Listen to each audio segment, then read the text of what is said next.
J'ai un travail qui s'intègre dans l'espace, dans le site de Chamarande et plus particulièrement dans certains des milieux de Chamarande. On pourrait dire déjà le premier exemple, le travail qui a été réalisé pour 2011 avec Balance, en collaboration avec Pascal Parmentier qui est le naturaliste du parc. Le milieu, tout particulièrement ici, c'était le Marais. Un des premiers enjeux qu'on avait eu, c'était d'ouvrir quelque chose en même temps au public et de poser la question de ce type de milieu, offert à des promenades, à des temps de réflexion. Et je pense que ça, c'est en lien direct avec l'idée du pourrissoir que j'avais déjà en idée à l'époque. C'est un travail qui était un engagement assez long dans le temps. À un moment donné, j'ai eu la possibilité de proposer une intervention sur un site. Et on a commencé à travailler sur l'idée de récolte et de stockage du bois comme quelque chose qui pouvait être comme un lieu dans lequel on circulerait, comme si on pouvait rentrer dans un tas quelque part et être en contact plus intime avec ce monde végétal qui est en train de pourrir, de se dégrader, mais non pas le pourrissement comme étant quelque chose de négatif, mais au contraire comme étant quelque chose qui rentre dans un cycle du vivant, c'est-à-dire qu'il y a une transformation du bois qui est réutilisé par des champignons, des bactéries, des insectes et autres animaux qui en font un lieu de vie dans lequel ils trouvent, on va dire, le gîte et le couvert, pour faire court.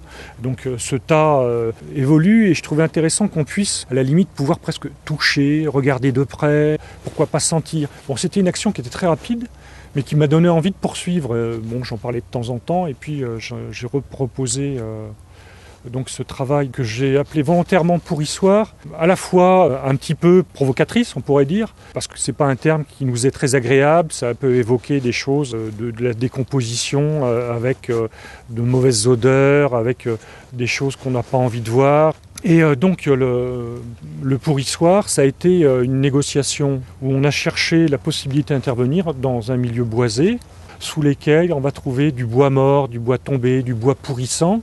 Comment le mettre en évidence, le rassembler, d'en faire un ensemble dans lequel tout un monde pouvait s'exprimer et qu'on pourrait voir en toute proximité, en essayant de créer un réseau de circulation. On rappelle à l'ancien site, mais un réseau de circulation qui ne soit pas une simple traversée. Donc j'ai cherché plutôt à créer une distribution qui soit une promenade un peu labyrinthique.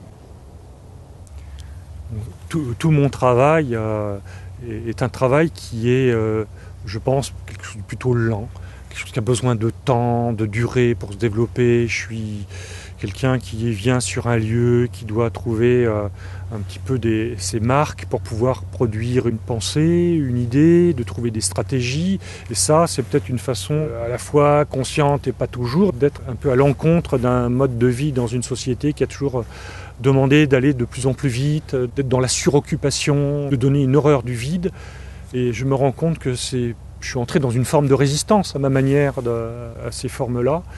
Et je le défends et je continue à le défendre. Et on voit bien que dans le travail du pourrissoir, c'est un travail qui s'inscrit dans un espace déjà un peu en retrait, même si c'est dans un parc qui est complètement organisé par le Conseil général et qui a des facilités.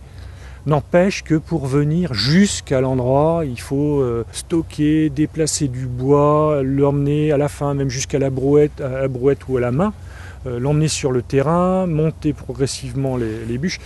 Si je continue la litanie comme ça, la description des actions, je crois qu'on pourrait rendre palpable cette temporalité comme ça qui est particulière et qui va se transformer au fil du temps. Il va falloir des années peut-être, mais n'empêche que il va y avoir une diminution du tas, une transformation, peut-être des éboulements et à terme un tas d'humus qui sera envahi de végétation.